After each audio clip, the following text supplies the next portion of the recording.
We will continue our discussion on Turing machines. In particular, we were designing a Turing machine to perform A minus B. So we discussed two different logic, and one was suppose the number is A is 5 and B is 3 and end of symbol is say dollar or capital B, and we were saying A minus B is equivalent to taking B ones from A. So we removed this one, then we moved right and removed a corresponding one from here, and then in the next step we removed this, then this one, and finally this 0 is also changed to blank symbol. So when we stop the algorithm, we see A minus B ones on the tape. Then we add one more logic wherein we removed this one and moved right, and remove meaning flip this 1 to B and remove flip the corresponding one from B to 1, then this one, and change this to blank, and when we stop the algorithm we see A minus B once. Correct? This is what we discussed. What we shall see now, so having designed two different approaches on an algorithm, the next important part is analysis. So our input representation is unary in nature, and input representation or encoding is unary in nature.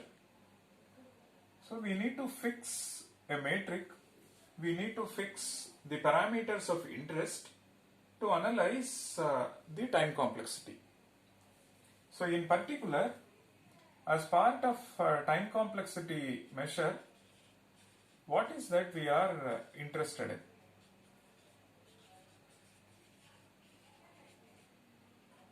This time complexity measure is it is a measure of some parameter of interest. That parameter of interest could be some primitive operation. Now, what primitive operation are we focusing on as far as Turing machines are concerned? So please note over here, fundamental operations are, we are moving the read-write head left, right and so on. So it is read-write head movements. The other one is flipping a bit. Now as part of time complexity analysis, we are interested in knowing, as part of time complexity measure, our focus is on the number of read-write head movements or number of flips. How many times we flip a bit, or how many times we move the read-write head. So then of all this, we would be interested in knowing between these two, which one is dominant, which operation is dominant, frequent, which operation is primitive. And as part of time complexity measure,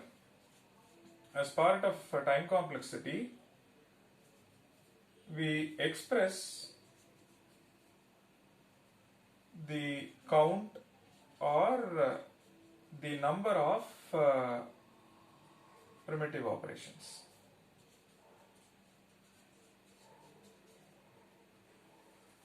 In a classical model, we would say comparison is the dominant operation or primitive operation, and we were interested in expressing how many comparisons are done as part of linear search, binary search, sorting, and so on.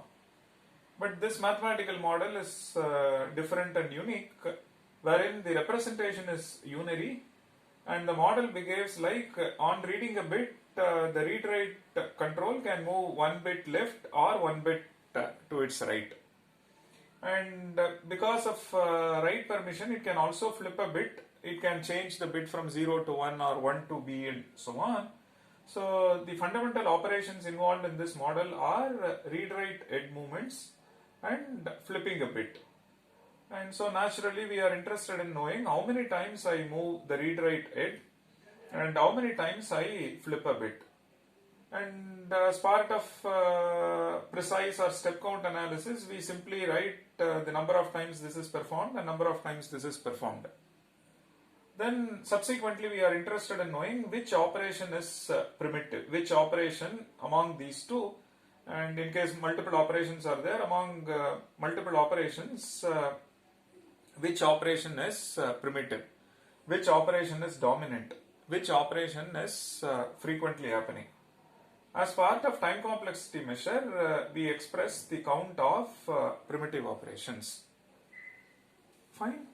Now we shall take this model forward and let's count how many read-write head movements or flip is happening as part of addition. So time complexity of A plus B. So we have designed an algorithm which will perform addition of two numbers under Turing machine model. So we represent A in unary, B in unary, and end of symbol is say dollar. And what is that we do? We move the control and flip this one to 1, and when we change, when we see the dollar, we move one cell left and change this also to dollar or blank symbol, and we stop our algorithm. Now, how many flips are happening? Number of flips, 0 is changed to 1 and 1 is changed to B, so it is only 2. And number of read-write head movements,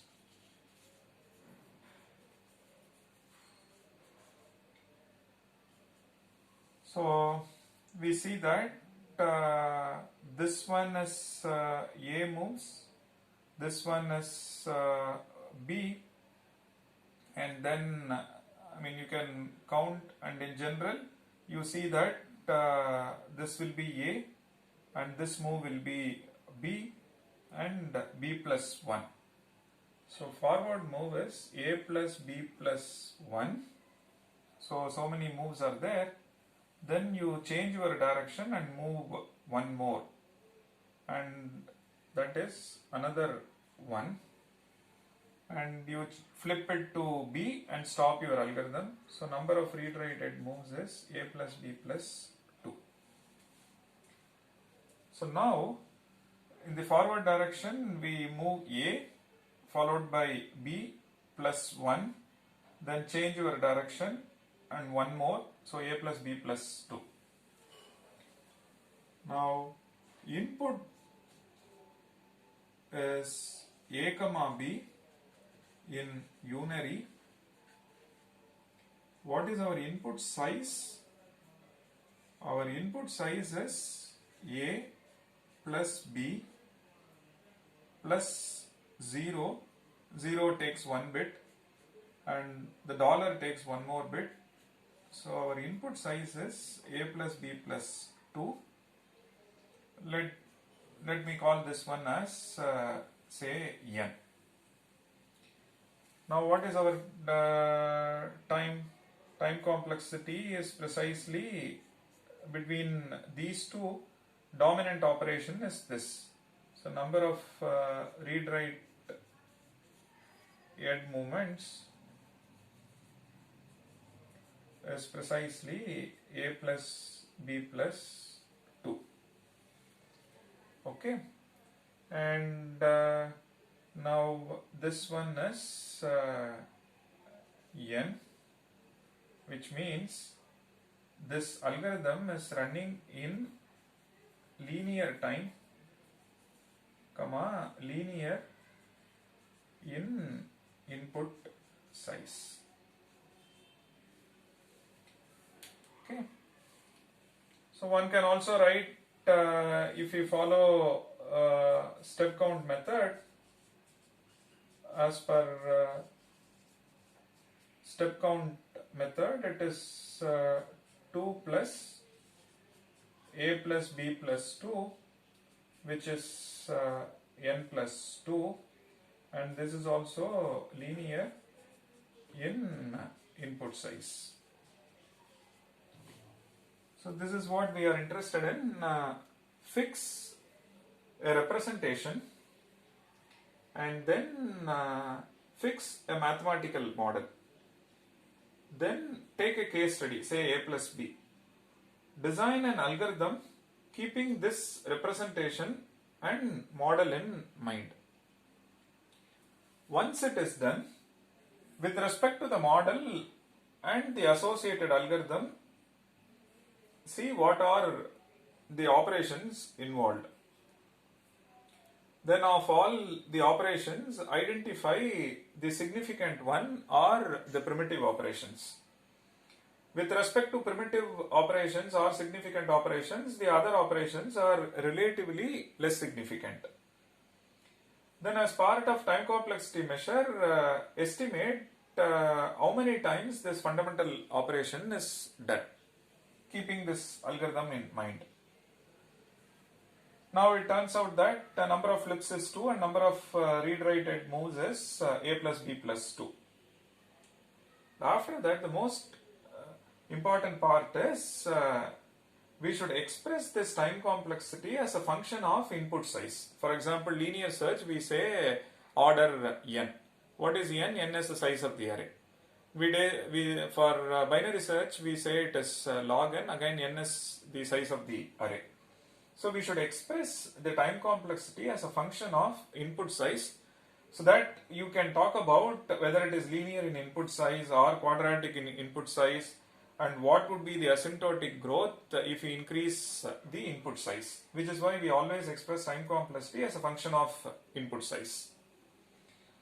Now input is a comma b in unary, and what is your input size? Number of cells that it occupies on your Turing machine, which is precisely a plus b plus 2. Let's denote this using n. Number of read-write movements is also a plus b plus 2, then which means time complexity of this algorithm is n, which is linear in input size. Suppose we follow a precise estimate like step count method, wherein we also bring number of flips into the picture, so which is n plus 2, which is again linear in input size. Okay, so this is our flow. Input representation and model. With respect to the model only you can identify. Then algorithm design. After that, identify prime operations, primitive operations, and estimate the count of prime operations. And finally, express time complexity as a function of input size. Why? To comment about what would be the asymptotic growth as a function of input size. As we increase the input size, what would be the impact on the time complexity? Will this be linear in nature or quadratic in nature or exponential in nature? So to comment about the asymptotic growth, we always express time complexity as a function of input size. So now we shall look at a minus b and analyze what is the time complexity of a minus b with respect to this model.